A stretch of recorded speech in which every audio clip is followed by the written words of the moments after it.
you ever use jump, you whistle for that Marcy, teleport mid, and suddenly you're blinked on dispose level 2 or something. Pretty obnoxious. The flip side, I think this is a game where it's much harder to leave Leslao in that offlane than the previous one. Right, yeah. Because I don't think Slardar lanes versus Dazzle +1. I think it's very tough for him. You get poison touched and you get run off the waves. Like, you can't man up on the carry, you just get shadow waved, bombed into a spin or something. So the Slardar is good in terms of the matchup in the game. The lane is going to be potentially tough for him here. Like, Dazzle's a very strong laner in this meta. Very strong, especially versus melee heroes. He just abuses the hell out of them. You can't do much. This is a very difficult hero to trade against. I also think this hero destroys Marcy. So this Dazzle pick can potentially do a lot of damage here and set TSM up for a pretty strong early game. I'm a big Dazzle fan. I don't know if you knew that. Yeah, I mean, if anybody hasn't been watching your stream, I'm sure they just naturally picked on it with the enthusiasm that you talk about, Dazzle. And pretty interesting. You see Dubu's build. He went Wraithband build first, which a lot of people are experimenting with this early Wraithband because the armor that it gives you. Yeah, it's armor, attack speed. Those are like the big ones. I think this is actually a game where if he is versus Marcy Slardar, I think this is one of the lanes you can get away with it. Because what is actually burning their region? Like nothing, right? Sure, yeah. So it's purely about how aggressive you can be early and punish this double melee lane. Wraithband is one of the things that can do that. The other would be Boots, which could have been interesting. Yep. I think either's a respectable option. Dubu does like this Wraithband. He's played it a lot, so it's his preference. And we'll see how much work it does. I mean, it's strong. It adds up. Start getting right-clicked by these guys. You know, over the course of, what, 20 right-clicks? You get in, like, 26 or 27 instead of 20. It adds up. Yeah, and it just means you're going to be applying that bonus slow from the poison touch more and more often, so, yeah. Yeah, it's good synergy. It's good on the hero. Very situational. This is a situation I think it can pay off really well. Now, Quincy can dodge, right? They can put Phoenix with the Slardar and Marcy with the Owl. That is an option here.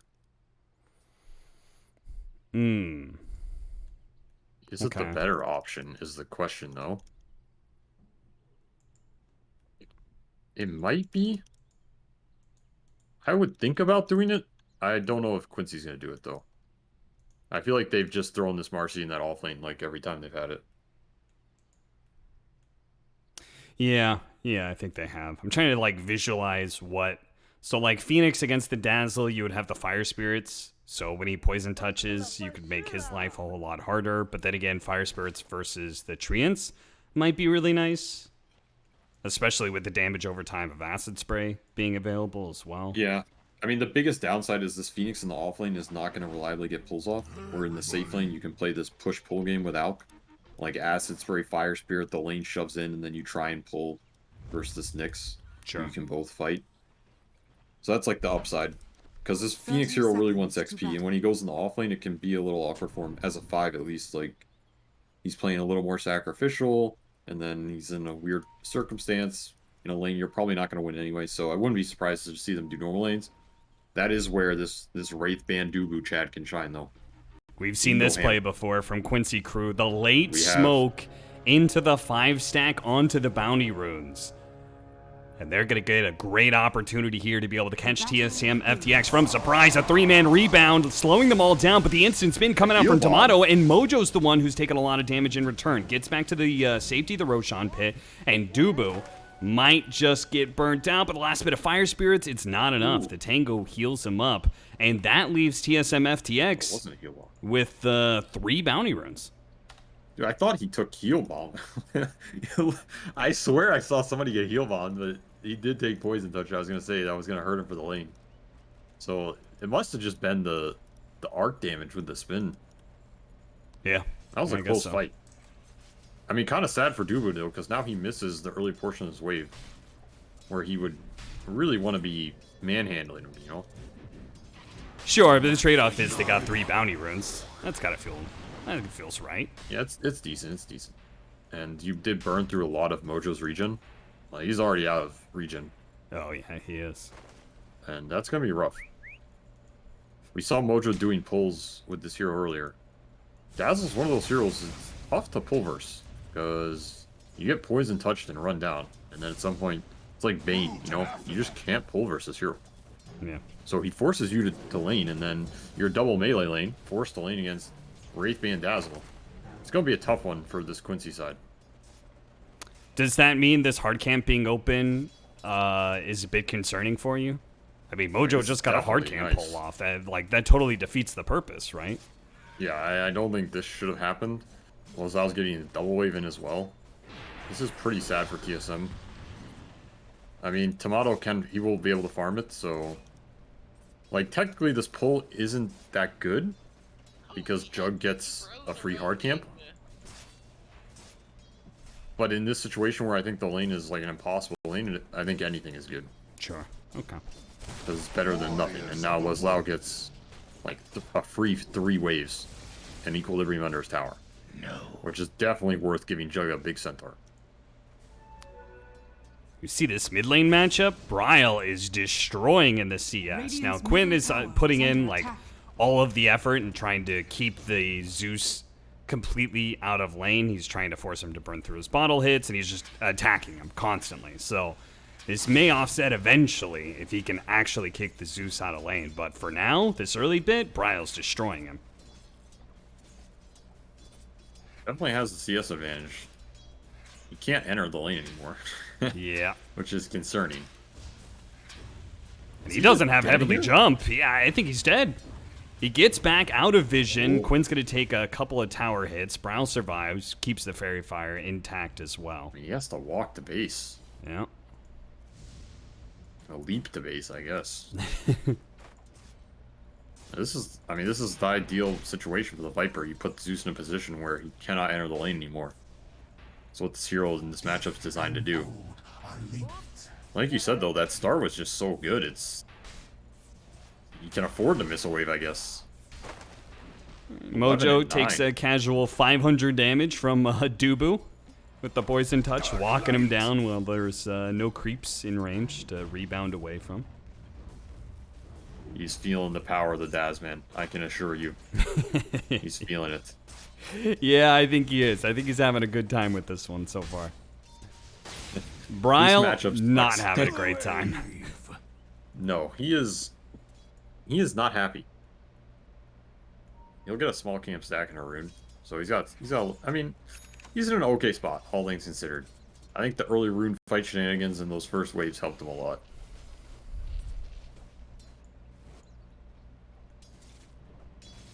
Bottom lane, you are 17-5. May have gotten a little extra CS from the Treants. Not really sure. We haven't been watching this lane super close, but they seem to be doing pretty well with the pressure of Nature's Prophet. And he went to Helm too, so he's going to be pretty sustainable in this lane. Yeah. This will result in the armlet build, which I think is fine. And it also helped Fada out, because now Fada doesn't have to invest in as much regen for this Alc. The headdress plus the helm. I mean, this Alc's pretty untouchable. So Quincy's going to be feeling pretty good in the safe lane. Tomato using the spin, and Mojo immediately jumps onto Dubu. Got the grave. Got the grave off, so he'll survive. Mojo should be able to chase down this courier, though.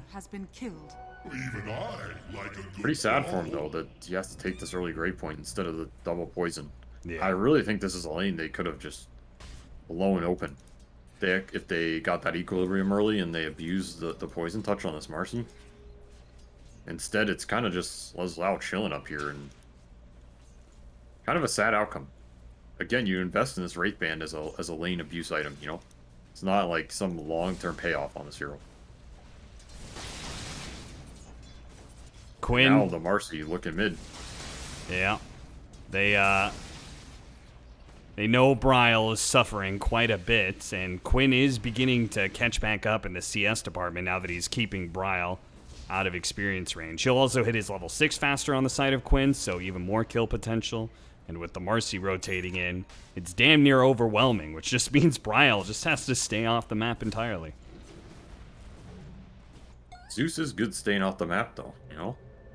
Yeah, You're going to true. stay off the map with a hero. He's not bad at it.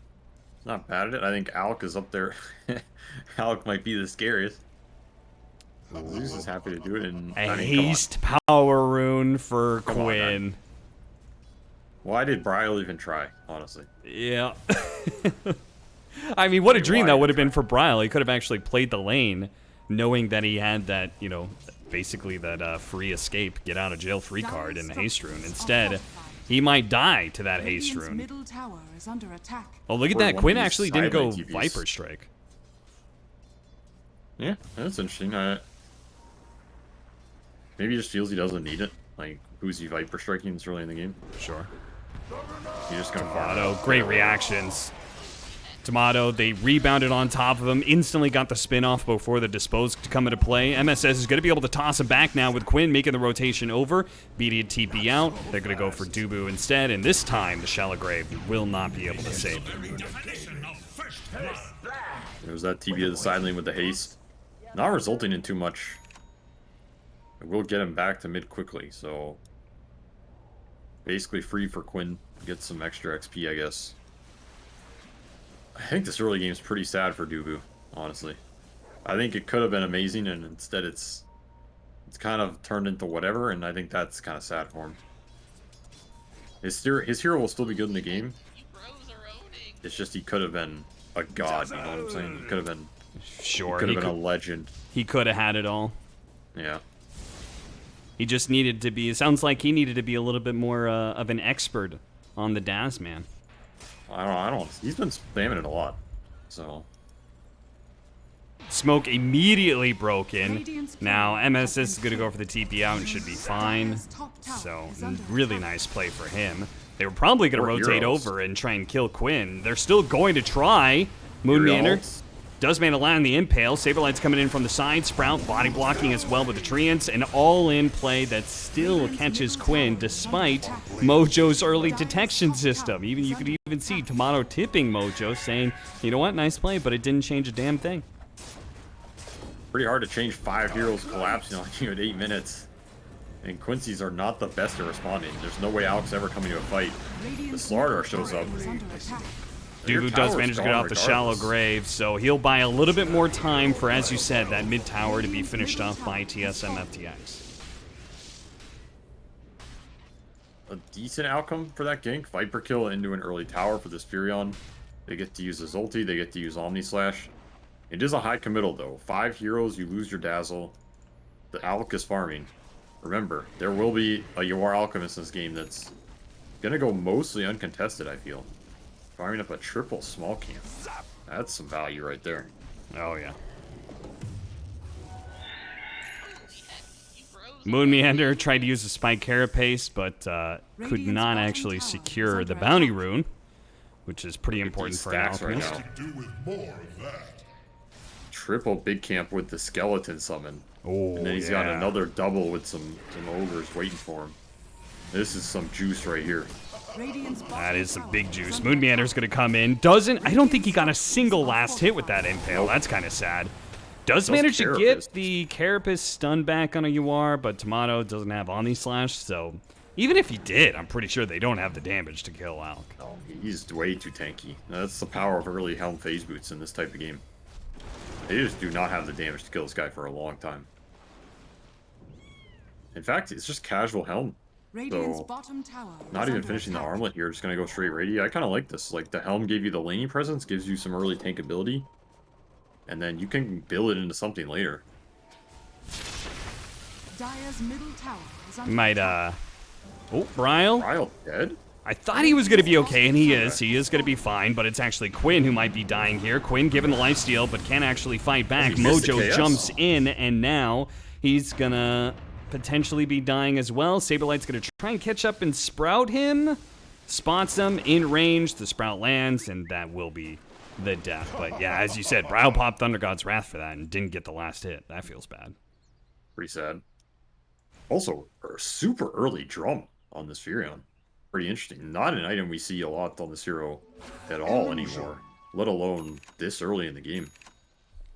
It really tells me that, like, they want to pick up the pace here and take it to this greedy Quincy lineup. They do not want to let this out just AFK on stacks and not have the ability to contest these jungle skirmishes. As Moon, Vendetta at bottom. Well, there was a Phoenix there. Yeah, just a one-punch man. Moonmander comes through. One shots Fada. Fada not going to have the same kind of great game that he had in game 1, it's looking like. Still not even level 6 at 11 minutes in. Maybe Moon got mad. He's like, let me tell you something, Fada. You're farming too many waves. Alright? I'm the king of farming waves. Nobody farms more waves than me. True. So I'm not going to let you farm any more waves. I'm going to pick Nyx. I'm going to hunt your ass all game. A little captain to captain psychology, you know? Dire's top tower is under attack. Dubo. Best you could do is shallow grave and survive for 3 seconds more than you would have. Dire's structures are fortified. Oh. Looking at Alk again, just messing with him. Anytime you can mess with him, it's Dire's still top good. tower is under attack. Moon steals 3 of his creeps. Yuar doesn't really know where to go right now. Dire's top It tower would be even is better under if attack. Saberlight did that thing.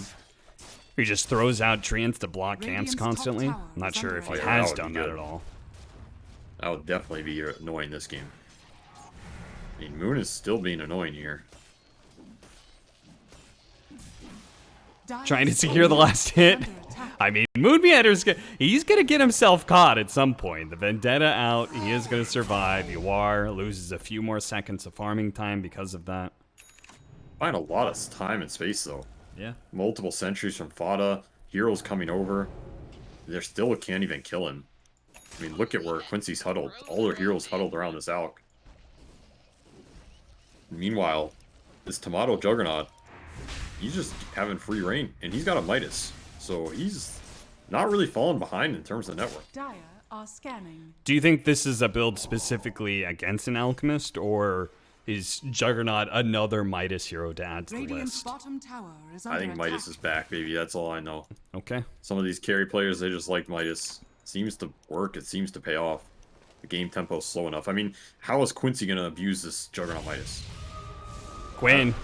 He's going to be nice caught. impale. Spike Carapace into the impale onto 2. They do have the Supernova right next to all 3 of these heroes. They're going to turn around, focus it down, and they do manage to kill it. But Quinn gets a lot of damage out in the meantime. Almost enough to kill Bryle, but Bryle does survive thanks to the healing ward. Leslau comes in through the side, tries to go for Saberlight, but ultimately far too much armor on all these heroes with the healing ward and the heals from Dazzle and the extra armor as well. They can't actually fight through this. Asman, too powerful. Those heals, like you said, adding up, and that was an arcane Zeusel. Those 50 seconds. Oh, almost. yeah. It's going to be back up. That's going to feel good. And anytime Viper dies, TSM's going to feel good about this game. Because Alk is going to be out. And he actually rushed to Nullifier. Oh, you can disassemble it. Pretty interesting to see it, though. Maybe he just did that for the stat, to have the fastest Nullifier ever. Yeah, could be. He's lucky he can disassemble that. I don't know if he thought about it. But, again, this Viper went Atos. Yeah. So, Atos as an item, in general, and especially on a hero like Viper, it's not scaling into anything. You have to get a lot done with it early. This is like an early fight item, which is what Quinn, prefers to do. I can understand it. They have limited stuns. If he dies, though, and he loses some of these fights... Oh, he dodged the ult. Yeah, he dodged the ult because the sentry just faded, and he didn't actually pop the dust fast enough on the side of Mojo. Now, they might still be able to get the kill, but it's dangerous. bringing it back. Bryle? Oh, no! He didn't jump over the cliff. They can still see him in this corner side, but it's hard to be able to fight into all of TSM FTX here. Quinn keeping his distance. Lazal's going to go for the kill now. Trapped. He does have the crush. They do have the jump away in 2 more seconds. Fight He's your just way not going to out, be able to son. get it out of there. Bryle gets himself stuck.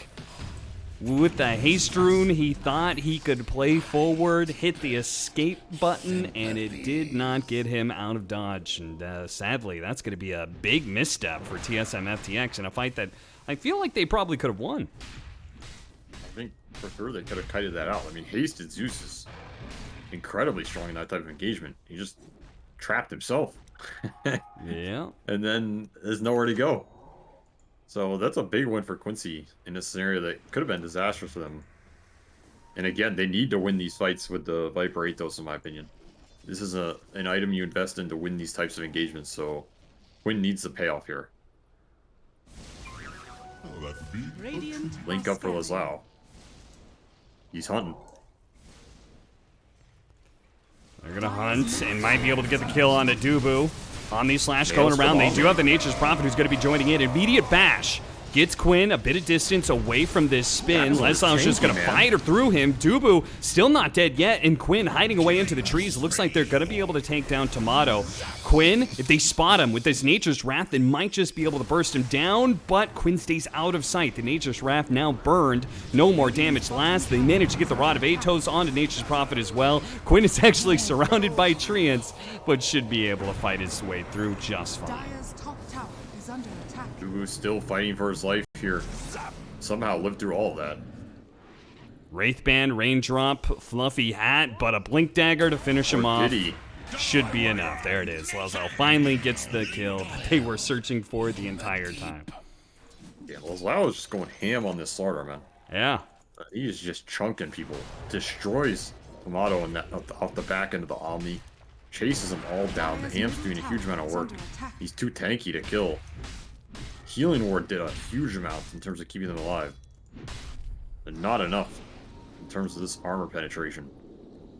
And remember, there's an Alchemist in this game. He's still farming it up.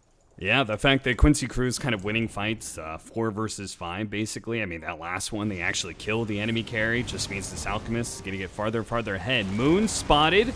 They are going to go for him. Leslau trying to come in through the other side. Yawar is actually going to jump into this fight, going straight for Bryle. Bryle able to heavenly jump himself out. Fada continues the pursuit. Nice jump in from Leslau. Doesn't actually get the crush onto Tomato, though. He turns around and fights and actually does live through the spin somehow. Tomato no longer having that spin is food for the magic damage coming out from Quinn. Yawar leading the chase now for the final 2 heroes left.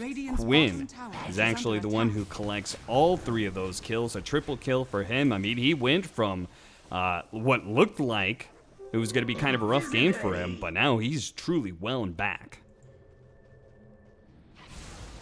Paid off for some good teamfight Radiant's execution. bottom tower is Almost under up to attack. bots now, which will really help him ramp up that gold accumulation. Big Daddy Alk, showing who's boss in this game, comes into that fight, slaps down some justice. Big teamfight win for Quincy once again, just finding the Nyx first. No Omni Slash for that fight, no Zeus ult. Those are the 2 biggest spells for TSM here. And the Healing Ward and Dazzler are doing a decent amount of work. They just need the damage. Quincy's just taking advantage of the fact that, where's your damage? Radiant's Deso on top Saberlight, tower that's is under nice. attack. But he can't stand there and man-fight Viper. Yeah, certainly not Radiant's without top some tower some is sort of being help. denied. He does manage to finally chip away at that offlane tower long enough. It was denied at the end of the day, but it is dead. And he's actually a little bit slow because he completed the death, so he still doesn't have the shard. So he's going to be able to get that now, but it's 4 minutes after. And we were talking about that earlier. Nature's Prophet is usually the one to rush the shard as quick as humanly possible. Moon Meander jumping in. A blink stun onto Fada. He could have dove away. I think he was a little bit afraid of Spike Carapace. Either way, the high five looks pretty funny when he just flat out dies. And they smoke and go again. Dire are scanning. Radiant are scanning. Game's a lot about how much they get done in this period before Alk truly comes online. They know it. They can even potentially Roche. They do have Deso. They feel like Quincy's too scared here. Leslau, he's a tempting target. They're going to He's go gonna for be it. a huge kill if they get it. Leslau doesn't have the BKB yet, and it will be delayed even further. So they haven't managed to shut down the Alchemist just yet, as he's also going to Might be be farming Roche. BKB. But yeah, might be just enough of an opening for them to finish up Roshan. I mean, he's dead for 45 off that kill. Deso, Maelstrom Jug, some Illusions, some Treants, some Dazzle. This is a dead Roshan. That's a huge kill for TSM. Quincy just not ready for it. A bit sloppy on the map. It's going to cost him. Now, interesting enough, it looks like Dota Plus is heavily favoring TSM FTX at this point. Roshan has fallen to the down. Do you agree with that? I mean, it sounds like the way you were talking about the game, you felt like it was kind of even. I would think it's a little TSM favored, but I don't think it's anything out of control, you know? Yeah, not 70-30, which is what No, Dota Plus is saying. That's a little high for me. Okay. The thing is, why do you think it favors it so much, though? I mean, it's Zeus. I don't know. Dota. Zeus. I mean, there's some truth. Like, the Jug is just not that far ahead, all things considered. Or the Alchemist, sorry. So the Alk is just not that far ahead of these TSM cores, and I think anytime Alk is not super far ahead, things tend not to go too well for him. I mean, this is a hero whose strength is based on net worth accumulation and differential. So if that's not happening for you, probably not a great omen. I also think this TSM lineup is very spooky late game in terms of Nyx carapacing people, as we're seeing here. Always Zeus, finding openings. Damage. They are going to have UR come in, and he's got a BKB. The spin right on top of Mojo. They do have the dispose back into the Supernova. Saberlight's going to be able to deal with it. A nice use of the drums quickly deals with that egg. Quinn is low enough. Uh-oh, UR. He may just be pulling the Omni-Slash into Quinn. The Carapace once again catching UR. Quinn is able to get away, as is Leslau, it looks like. But another really great fight for TSM FTX. Lost practically nothing for that. Looking for the Viper. Yeah, they got him too. He's going to die with just a little bit of a slowdown. Turns around, does what damage he can to Saberlight, and Saberlight will die. So he actually gets more out of that gold-wise than Saberlight did. Radiant's middle tower is under attack. That's not too bad for him. Still, this Alk showing up and dying is gigantic in terms of swaying my opinion to that Dota Plus side, you know. yeah. Now it's very favorable, I think, because every time this Alk shows up, if Quincy doesn't win the fight, suddenly TSM just extract the whole map, and this Jug becomes even stronger. Now they're looking for even more. This might be a little deep. Leslau is coming in through the side, though, and he's found Dubu, but he can't kill him fast enough. The Shallow Grave's going to go off first. And Yawar actually wants to take this fight still. Unstable Concoction onto the Corrosive Haze target of Dazzle. So it looks like Dubu is going to be left behind. Abandon him to the wolves. Yeah, they did.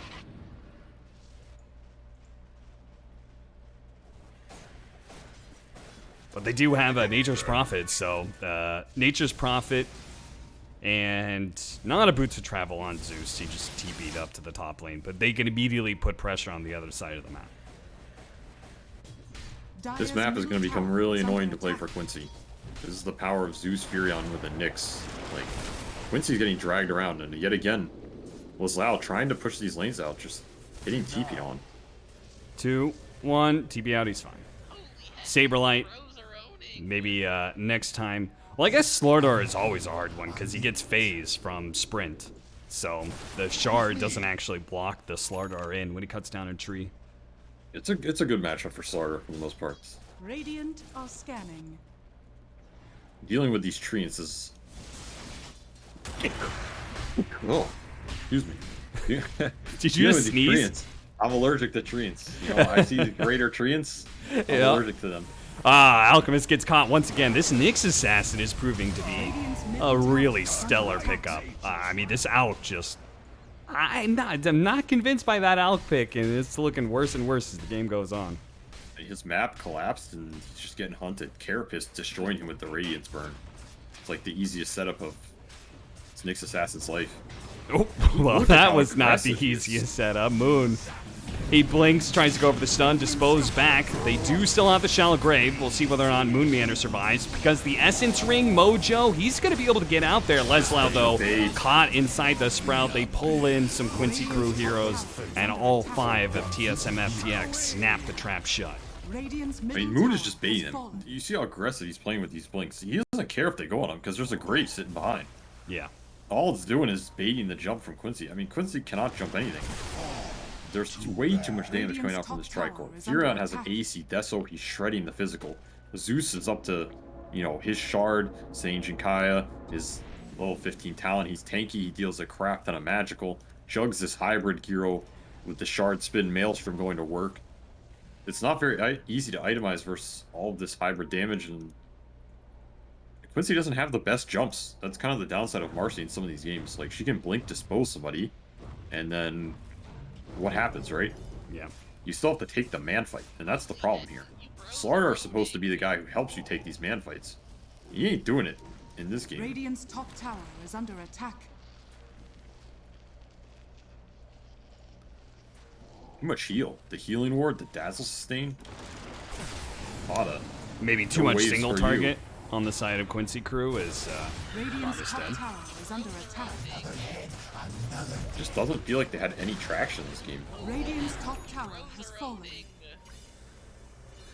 And just like that, TSM FTX Radiant's top might just be back in the series. Yawar pops the BKB for fear of the Spike Carapace and the Impale that was going to come in. He may have to start thinking about turning off that Radiance at times. I have to think about what item carries this game, because it's looking a little grim. Yeah, it's definitely not looking great. I mean, the best they have going late game is still the single target of Corrosive Haze plus the Alchemist, but they have this Dazzle problem to deal with where they just can't actually kill a hero. The seeds that's exactly the issue. Quincy goes on somebody to haze him. Alk tries to man fight kill him. That guy gets graved.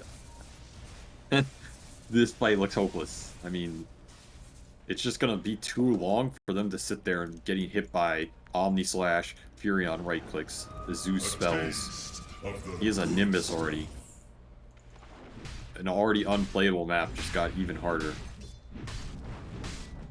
This is probably an 80-20 game now, in my opinion. I don't know what Dota Plus says.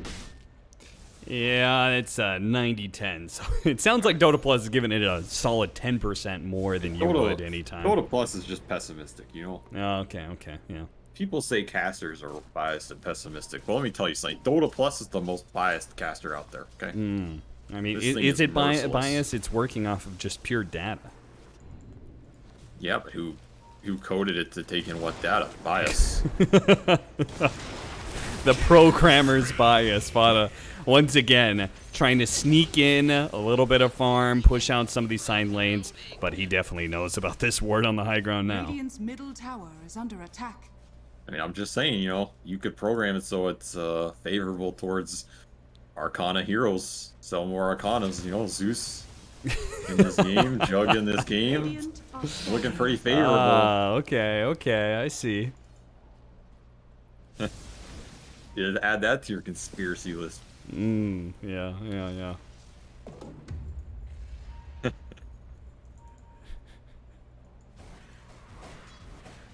AC, BKB almost done for Saberlight. We've got Tomato with, is that a Scotty, Scott? Yeah, Scotty is going to be soon. Yeah. Oh, the Alk Courier. Radiant's courier has been No killed. item for you, sir. Can't even finish this AC. Fada says we're smoking. AC or no. This is a boomer bust smoke right here. The smoke is going to break on Dubu. Look at this positioning. They're going to pop the dust. They thought it was a Nyx Assassin. They do find the Nyx Assassin still on the side. Lesau popping out, stopping the Dazzle, trying to prevent the Shallow Grave, but it already went down onto the Nyx Assassin. The damage is raining in for the Zeus, but the Zeus did get caught. Never mind, he's got a haste rune. They can't stop him. This is a different situation than the last haste rune that Bryle had, or maybe not. The stun gets thrown to the Nyx Assassin instead of Bryle. Bryle will be able to walk away as Yawar chose a target and opted for the support instead of the core. Very interesting. I mean, Dubu just holding the line there, pops the smoke. Nyx blinks in Carapace's 3, somehow lives out the grave for a while, dies at the very end. No Omni Slash used. TSM had troubles finding a single hero to lock down in that fight. Pretty good fight from Quincy. Just not enough in the tank. Is he in trouble? He is. He's going to be Omni Slashed here. He's in a lot of Mojo is trying to help him. The Omni Slash did not bounce. It just stuck onto the Alchemist.